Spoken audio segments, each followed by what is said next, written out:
Halo Sobat Ipol, selamat datang di dunia pemikiran Thomas Hobbes. Hari ini kita akan berdiskusi salah satu materi pemikiran politik barat, yakni konsep negara kekuasaan sebagai Leviathan. Bayangkan nih, ketika kamu melihat sebuah raksasa yang melambangkan kekuasaan dan kontrol, itulah yang Hobbes sebut sebagai Leviathan.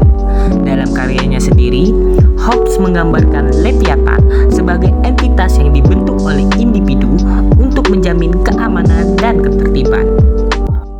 Nah, dari pernyataan-pernyataan yang disampaikan tadi, kita mendengar salah satu tokoh ilmuwan yakni Thomas Hobbes.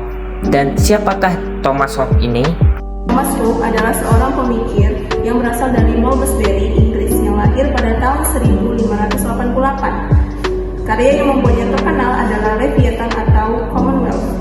Adapun tokoh yang mempengaruhi pemikiran Thomas Hobbes dengan pandangan otoritarianisme yakni Franz Bacon. Thomas Hobbes sendiri menyaksikan ketidakstabilan politik dan peperangan saudara yang mengerikan. Semua ini dapat mempengaruhi pandangannya terhadap manusia dan masyarakat. Ia melukiskan dirinya dengan identik dengan rasa ketakutan. Dengan istilah fear and I, Hobbes say we born together, yang artinya rasa takut dan aku. Hobbes berkata dilahirkan bersama. Nah, dari ketidakstabilan politik itu telah mengilhami Thomas Hobbes untuk menulis dengan menarasikan bagaimana pendiriannya terhadap kehidupan politik maupun kehidupan masyarakat. Politik yang penuh anarkis di abad ke-17, adanya perang dan konfrontasi baik karena agama maupun perang sipil yang sedang berkecamuk di Inggris mengubah pandangannya. Hingga ia melukiskan dirinya identik dengan ketakutan itu atau dikenal sebagai Fear and I, Hobbes said we born together, atau artinya ketakutan dan aku, Hobbes berkata, dilahirkan bersama. Nah, dari pernyataan-pernyataan ini, apa sih yang membuat Thomas Hobbes itu berpikir seperti itu? Hobbes memiliki pandangan tentang kesadaran manusia. Menurutnya, kesadaran manusia adalah apa yang kita ingini. Alat untuk mendapatkan kebahagiaan itu adalah kekayaan, nama baik, kawan-kawan, dan yang paling terbesar adalah negara, yaitu Leviathan. Hobbes menjelaskan apabila dalam keadaan tanpa negara, manusia akan kembali ke keadaan alamnya. Nah, dapat disimpulkan, menurut Hobbes, kesadaran manusia berpusat pada keinginan untuk mencapai kebahagiaan. Manusia menggunakan berbagai alat untuk mencapai kebahagiaan tersebut, di antaranya seperti kekayaan yang menggambarkan kemampuan untuk memenuhi kebutuhan materi, nama baik yang merupakan reputasi atau status yang baik di mata masyarakat, dan kawan yaitu hubungan sosial yang mendukung keberhasilan dan kesejahteraan individu. Namun, alat yang paling besar menurut Thomas Hobbes sendiri adalah negara yang bertindak sebagai kekuatan pengatur, menjaga ketertiban, dan melindungi hak-hak warganya sehingga memungkinkan terciptanya kondisi di mana kebahagiaan dapat dicapai. Nah, dari penjelasan-penjelasan yang kawan saya jelaskan tadi sempat disinggung tentang kondisi alamiah. Nah, apa sih kondisi alamiah itu? Dalam keadaan alami, Hobbes berpendapat bahwa belum opinion kontra omnes, yaitu setiap yang memperlihatkan perasaannya yang sungguh egoistis. Pada saat itu tidak dapat dibedakan antara adil dan tidak adil. Hanya nafsu manusia yang berlaku, tidak adanya hukum atau otoritas. Hidup akan menjadi soliter, miskin, jahat, dan sesat. Itu artinya setiap orang berjuang untuk hidup dan bisa berakhir dalam kekacauan. Dalam keadaan alami, tanpa adanya hukum atau otoritas yang mengatur, manusia hanya bertindak berdasarkan dorongan egois dan kepentingan pribadi. Dalam situasi ini, tidak ada standar yang membedakan antara yang adil dan tidak adil, karena semua orang hanya berfokus pada bertahan hidup. Akibatnya, hidup menjadi penuh konflik, kekerasan, dan ketidakpastian. Hobbes menggambarkan kondisi ini di mana kehidupan manusia bersifat keras, penuh penderitaan, dan singkat. Tanpa tatanan sosial yang jelas, masyarakat akan tenggelam dalam kekacauan. Nah, untuk mengatasi permasalahan ini tidak terjadi, apa solusi yang harus kita lakukan? Nah, solusinya adalah pembentukan negara. Hobbes berpendapat bahwa individu harus menyerahkan sebagian kebebasan mereka kepada kekuasaan yang lebih besar negara agar bisa hidup dalam keamanan. Inilah yang disebutnya sebagai kontrak sosial, di mana dalam buku Leviathan, Thomas Hobbes menjelaskan bagaimana manusia menjauhkan diri dari kejahatan ini dengan cara menyatukan diri dalam komunitas yang masing-masingnya tunduk ada sebuah otoritas sentral. Ketika warga negara telah memilih penguasa, berarti kekuasaan yang dimiliki telah berakhir. Nah, bisa dijelaskan ulang bahwa manusia bisa menghindari kekacauan dan kejahatan dengan bergabung dalam komunitas yang tunduk pada satu otoritas pusat, atau kita kenal dengan pengertian dari kontrak sosial.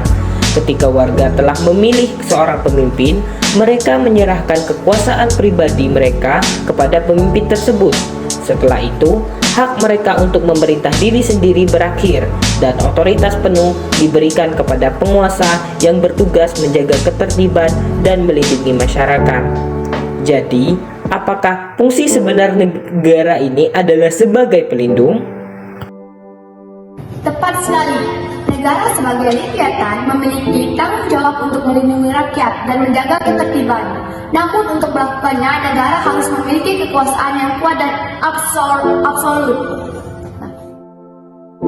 Jadi, negara berfungsi sebagai Leviathan yang memiliki tugas untuk melindungi rakyat dan menjaga ketertiban.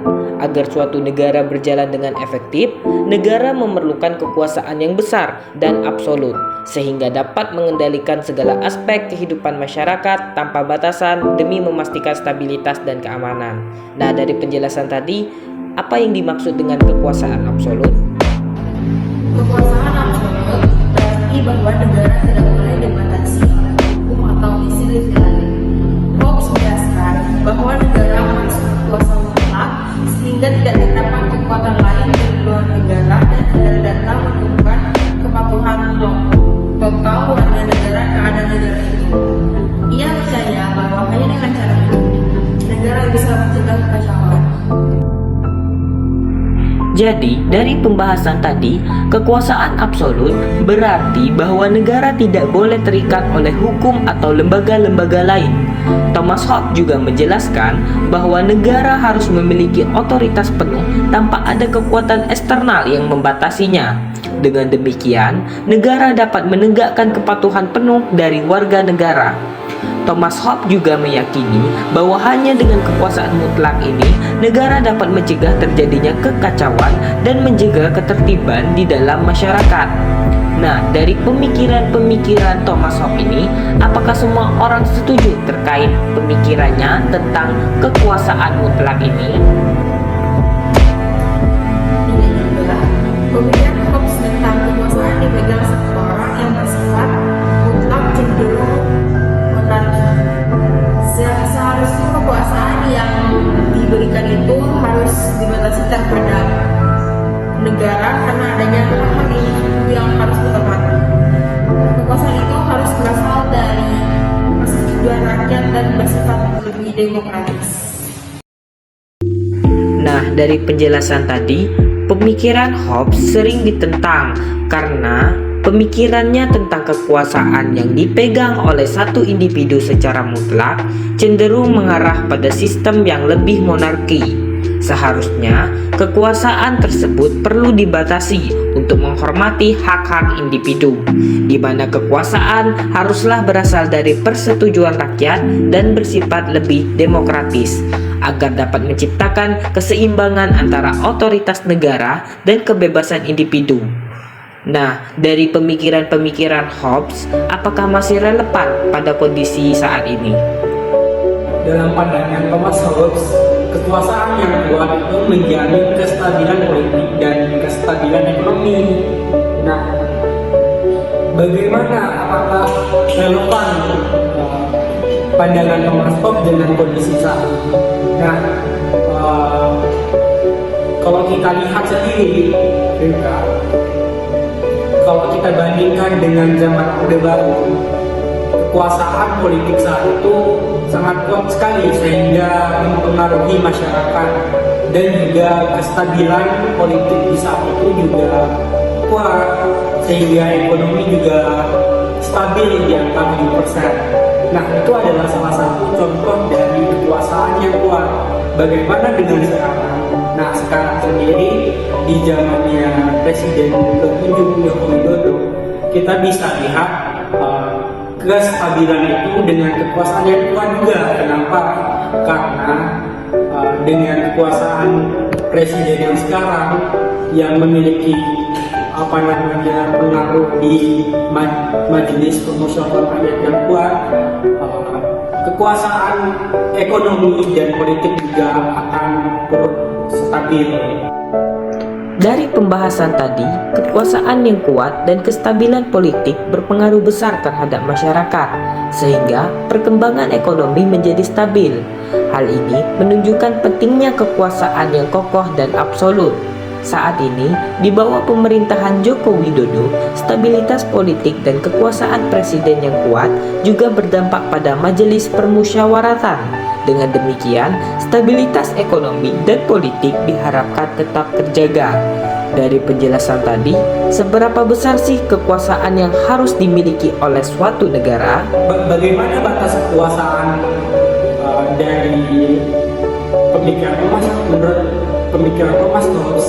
Nah, kita bisa lihat dari sudut pandang ini bahwa masyarakat adalah sebagai sebagai penyeimbang dari kekuasaan yang terlalu kuat, sehingga kita bisa mengawasi dan terus ikut dalam pengambilan keputusan kekuasaan. Jadi sebagai masyarakat kita juga ikut dalam pemerintahan.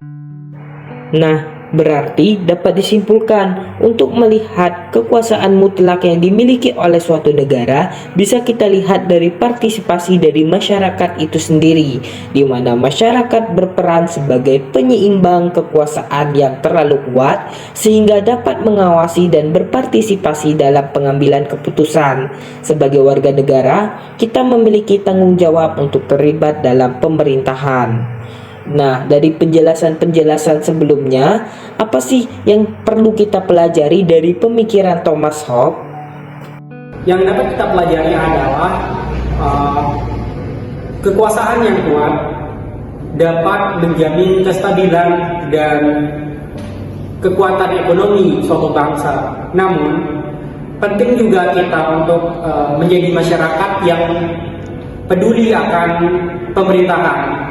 Kita perlu menjadi masyarakat yang mengawasi jalannya pemerintahan sehingga kekuasaan yang kuat tersebut terus bisa berjalan dengan baik dan tidak menyimpang dari tujuan awal dari terbentuknya pemerintahan.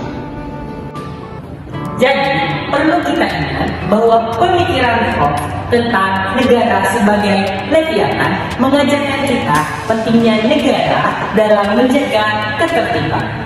Namun, di sisi lain juga, kita harus mengetahui batasan-batasan kekuasaan tersebut secara kritis. Mari kita terus belajar dan mengetahui bagaimana cara menciptakan masyarakat yang lebih baik. Terima kasih telah bergabung dalam pembahasan kali ini. Sampai jumpa di pembahasan berikutnya.